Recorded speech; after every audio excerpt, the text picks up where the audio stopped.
Debate da RBA TV sobre o plebiscito ajuda paraenses a decidir sobre a divisão do Pará.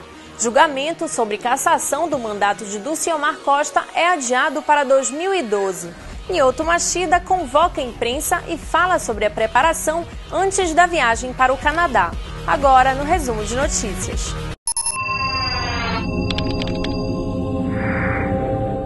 Na reta final, antes do plebiscito que irá decidir sobre a divisão do Pará, o eleitor teve a oportunidade de conhecer melhor as propostas de quem é contra e a favor da criação dos novos estados.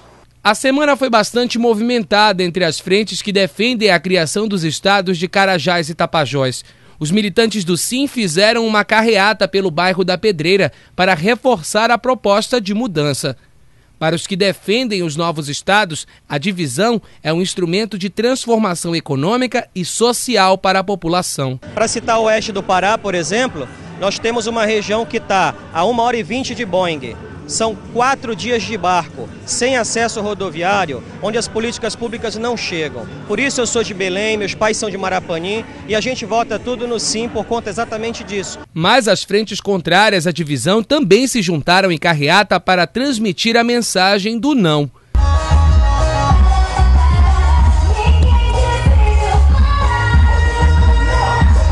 O presidente da frente contra o Tapajós diz que a divisão só vai trazer prejuízos ao Pará. Pará só perde com a divisão. Ninguém ganha com a divisão do Pará. A gente está mostrando isso nos programas de TV e de rádio. A gente está tendo oportunidade de falar isso para todos os cantos do Pará. E por isso, nós crescemos nas pesquisas. As pessoas estão entendendo que essa proposta de divisão não vai beneficiar ninguém. Ao contrário, nós temos muitos problemas, mas se dividir, os problemas que a gente tem podem piorar. E quem ainda tinha dúvidas sobre o tema, a oportunidade de ficar por dentro do assunto aconteceu durante o debate na RBA TV.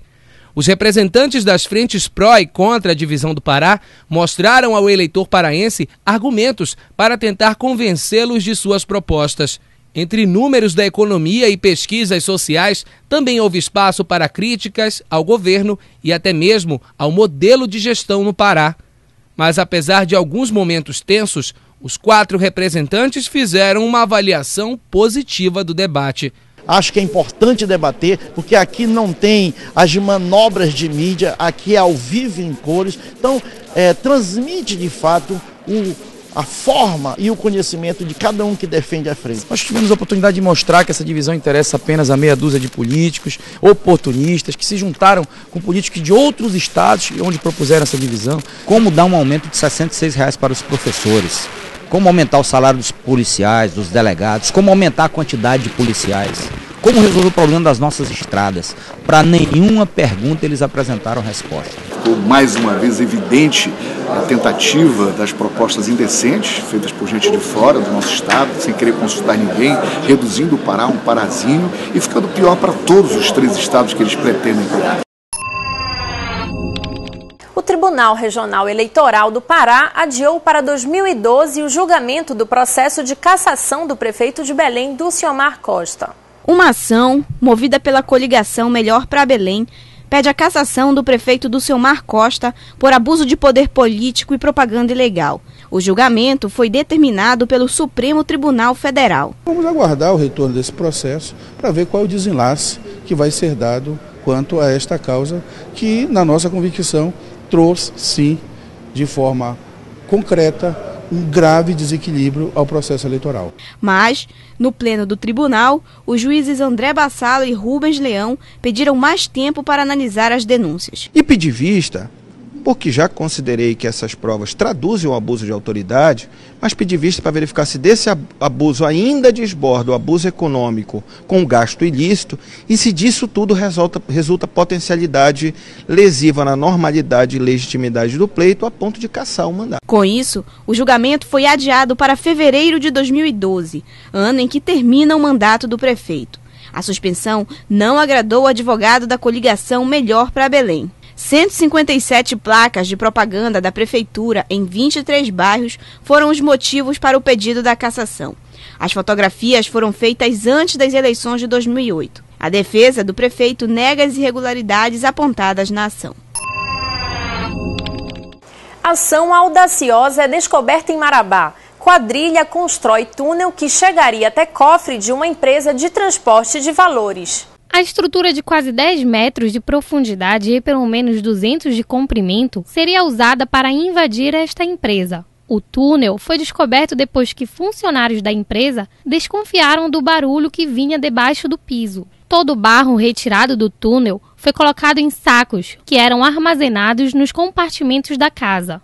Lanternas, rádios, transmissores, serra elétrica, máscaras de oxigênio, caixas de ferramentas e vários outros materiais foram apreendidos pela polícia. O trabalho foi perfeito, eles arrumaram uma boa casa, né? Não colocaram nada que pudesse deixar nenhuma pista de que aqui tivesse uma movimentação de entulho. A proprietária disse que o imóvel foi alugado há quase 2 meses e que o inquilino se identificou apenas como Gomes.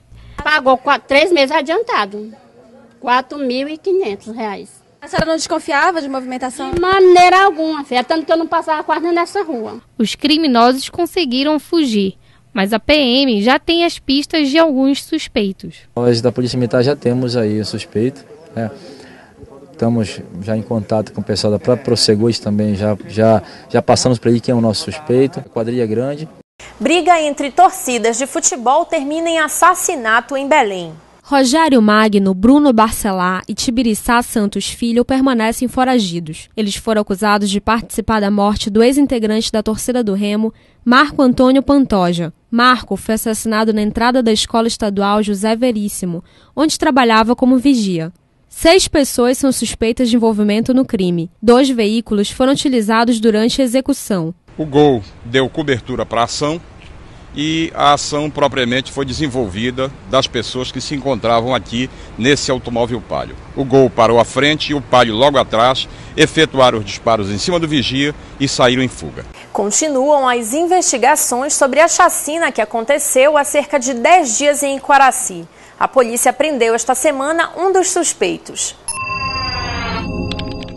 Antes de viajar para Toronto, no Canadá, onde vai enfrentar o americano John Jones, Lyoto Machida falou com a imprensa sobre sua preparação para a luta.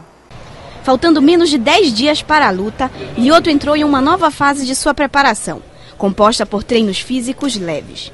Em sua despedida, o dragão não treinou, mas foi o árbitro de um combate amigável entre o americano King Mu, especialista em wrestling, e o lutador paraense Zezão Trator. Desde que o embate foi anunciado há 2 meses, o atleta passou por uma intensa rotina de treinos. Lyoto nunca contou com uma equipe tão completa para os treinamentos.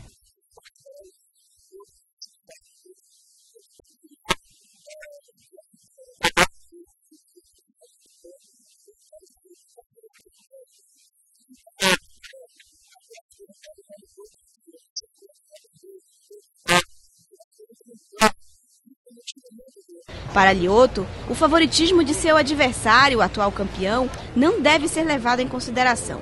Ele conta que está mais forte, mais rápido e mais preparado.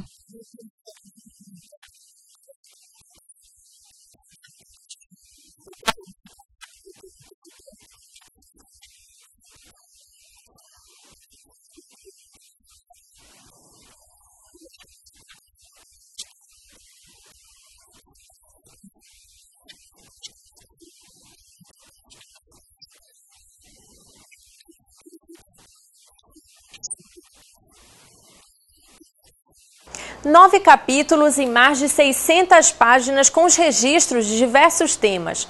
Na última terça-feira foi lançada a 2ª edição do Anuário do Pará. Reafirmando o sucesso do primeiro anuário, a novidade na edição 2011 é a ampliação do conteúdo. Economia, cultura, religião e política estão entre os assuntos reunidos no guia, que já se tornou fonte de consulta. Para esta 2ª edição, foram 5 meses de trabalho, coletando informações através de pesquisas junto a instituições públicas, que foram enriquecidas pelo Censo IBGE 2010.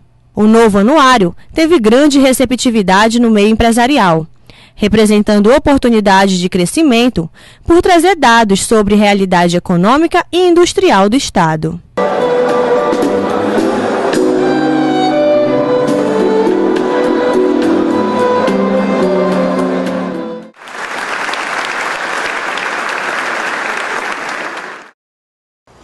Resumo de Notícias fica por aqui. Visite o nosso portal em www.diarioonline.com.br e acompanhe também o nosso Twitter, do Diário Online. Até a próxima semana.